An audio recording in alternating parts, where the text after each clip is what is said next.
Law of attraction சொல்லுவாங்க. அதுக்கு என்ன காரணம் சொல்லி கேட்டோம்னா, ஈர்ப்பு விதின்னு தமிழில் சொல்லுவாங்க. அதாவது நம்ம என்ன நினைக்கிறோமோ அதுதான் நம்மகிட்ட வந்து சேருமா. நம்ம எல்லாரும் என்ன பண்ணுறோம், நம்மளுக்கு எது தேவையில்லையோ அதை மட்டுமே நினைக்கிறோம். எது தேவையோ அதை வந்து மொதல் ஸ்டெப் யோசிக்கிறது இல்லை, ஒரு 10 15 ஸ்டெப்பு தாண்டி யோசிக்கிறோம். அதாவது என்ன தேவையில்லாமல் யோசிக்கிறோம்னு சொல்லி கேட்டோம்னா, ஸ்கூல் படிக்கிறவங்களா இருக்கட்டும், வேலைக்கு போகிறவங்களா இருக்கட்டும், நம்ம வந்து பொதுவாக வேலைக்கு போகிறவங்க எல்லாருமே எடுத்துட்டோம்னா, நம்ம வேலைக்கு வந்து லேட்டாக போகக்கூடாது. அப்படியே அதை அதிகமாக ஆழமாக நம்புகிறோம், ஆழமாக யோசிக்கிறோம். ஒவ்வொரு நாளும் நம்ம அதுக்கு தகுந்த மாதிரி லேட்டாக போகிறோம். ஒவ்வொரு நாளும் ஒவ்வொரு மாதமும் வந்து லீவ் போடக்கூடாதுன்னு நினைக்கிறோம், லீவாக போடுறோம். அதை மாதிரி நம்ம வந்து எதை ஆணித்தனமோ நினைக்கிறோமோ அது நடக்குது. ஆனால் நம்ம எது நம்மளுக்கு தேவையில்லையோ அதை மட்டும்தான் நம்ம நினைக்கிறோம். எது தேவையோ அதை நம்ம நினைக்க மாட்டேங்கிறோம். ஓகேங்களா?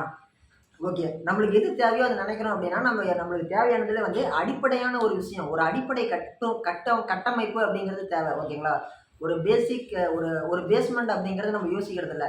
எடுத்த உடனே நம்ம தேவையானதோட எக்ஸ்ட்ரீம் லெவல் தான் நம்ம வேணும்னு சொல்லி யோசிக்கிறோம்.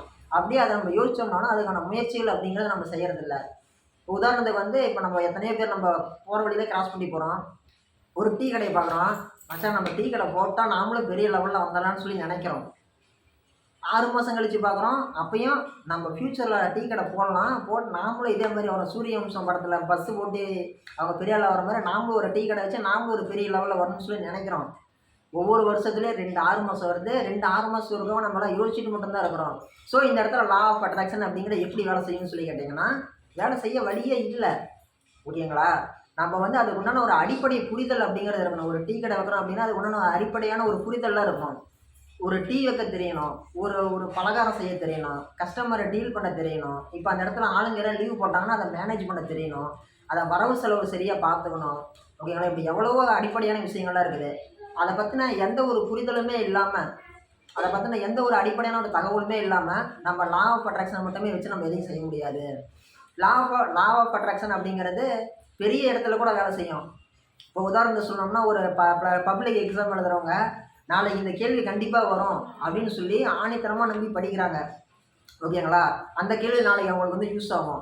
ஸோ அதாவது அவங்க ஆணித்தனமாக நம்பக்கூடிய விஷயம் அப்படிங்கிறது உடனடியாக நடக்கக்கூடிய விஷயத்த அவங்க நினைக்கிறாங்க, அது உடனே நடக்குது.